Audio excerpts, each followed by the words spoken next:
दोस्तों, स्वागत है आज के इस एक्सप्लेनर में। सीधे पॉइंट पर आते हैं। आज हम एक ऐसी रिपोर्ट को डीकंस्ट्रक्ट करने वाले हैं जिसने सबको हिला कर रख दिया है। ये रिपोर्ट बात करती है मध्य प्रदेश के बरगी डैम में हुए उस दर्दनाक क्रूज हादसे की और उस पूरे सिस्टम की जिसकी लापरवाही के दावे अब खुलकर सामने आ रहे हैं। तो सोर्स मटेरियल शुरुआत में ही एक बहुत बड़ा चुभने वाला सवाल पूछता है। आखिर इंडिया के वाटर्स में हमारी सेफ्टी की सच्ची कीमत क्या है?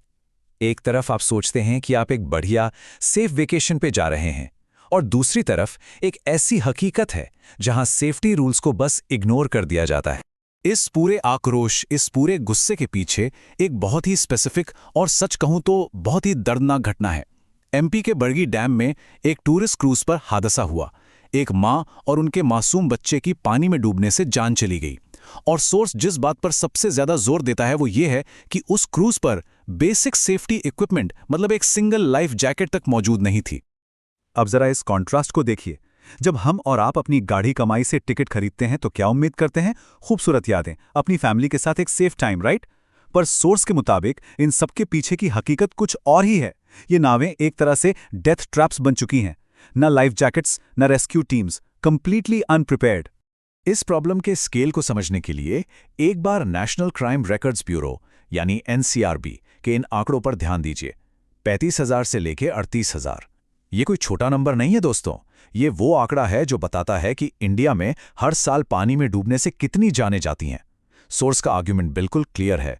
बरगी डैम की घटना कोई अकेली घटना नहीं है। ये एक बहुत ही भयावह नेशनल क्राइसिस का हिस्सा है। और हां, इस बात को और मजबूती मिलती है वर्ल्ड हेल्थ ऑर्गेनाइजेशन यानी डब्ल्यूएचओ की रिपोर्ट से। इस रिपोर्ट के अनुसार डूबने से होने वाली मौतों के मामले में भारत पूरी दुनिया में नंबर 1 पर आता है। सोर्स इस इंटरनेशनल आंकड़े का रेफरेंस देकर यह दिखाता है कि हमारे देश में वाटर सेफ्टी सच में एक बहुत बड़ा इश्यू बन चुका है। तो अब सबसे बड़ा सवाल, ये मौतें जिन्हें आसानी से रोका जा सकता था, आखिर हो क्यों रही हैं? सोर्स इसका कारण पानी को नहीं बल्कि उस सिस्टम को मानता है। एक ऐसा सिस्टम जो उनके दावों के मुताबिक कुछ पैसों की बचत के लिए इंसानी जिंदगियों के साथ खेल रहा है। जरा सोचिए, एक जान बचाने की आखिर कॉस्ट क्या आती है? सिर्फ 800 से 1500 रुपए। सोर्स यहां एक बहुत ही शार्प इकोनॉमिक आर्ग्यूमेंट रखता है।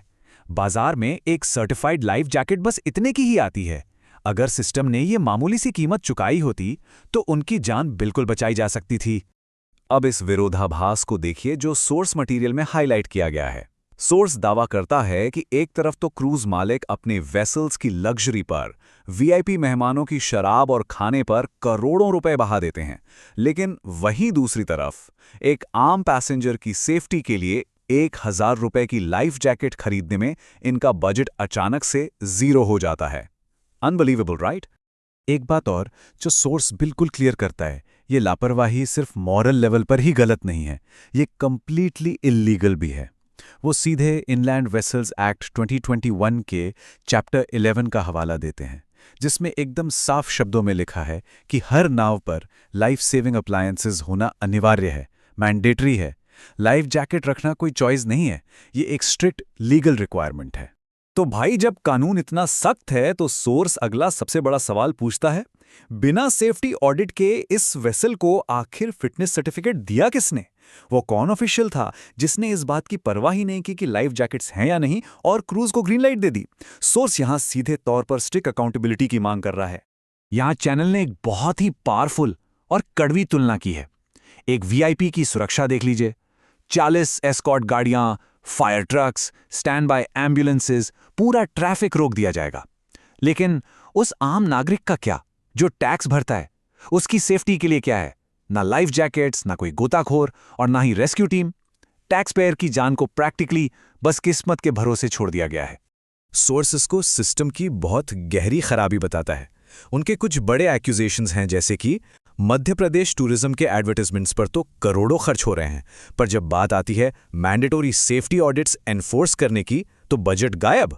और आरोप ये भी हैं कि इन सब के लिए जिम्मेवार बड़े अधिकारी अपनी सबसे बेसिक ड्यूटीज को पूरी तरह से निग्लेक्ट कर रहे हैं। अब ध्यान दीजिएगा, क्योंकि यहां से सोर्स इस विषय को एक बड़े लेवल पर ले जाता है। वो कहते हैं कि ये सिर्फ एक आइसोलेटेड घटना नहीं है। बरगी डैम का ये हादसा देश भर में चल रही लापरवाही और मौत के एक बहुत ही खतरनाक और लगातार चलने वाले पैटर्न का ही एक हिस्सा है। इस पैटर्न को बेहतर समझने के लिए सोर्स एमपी के इस क्रूज हादसे को अक्टूबर 2022 के गुजरात मोरबी ब्रिज कोलैप्स से जोड़कर देखता है, जहां 135 लोगों की जान चली गई थी। इन दोनों ट्रेजेडीज को मैप करके चैनल ये दिखाना चाहता है कि मैंडेटरी सेफ्टी ऑडिट्स को इग्नोर करना अब लिटरली एक जानलेवा ट्रेंड बन चुका है हमारे देश में। सोर्स ने इस पूरे प्रोसेस को एक साइकिल ऑफ नेग्लिजेंस यानी लापरवाही का चक्र बताया है। होता क्या है? नंबर 1, टेंडर्स एक्सपीरियंस पर नहीं बल्कि पॉलिटिकल अप्रोच के बेस पर दिए जाते हैं। नंबर 2, सेफ्टी ऑडिट्स को कंप्लीटली बाईपास कर दिया जाता है। नंबर 3, फिर ऐसी एक फेटल पब्लिक ट्रेजेडी होती है। और नंबर 4, जो सबसे चौंकाने वाला है, आखिर में एफआईआर किस पर होती है? किसी छोटे मोटे वर्कर या नाविक पर, जबकि पैसे वाले मालिक आराम से बच निकलते हैं।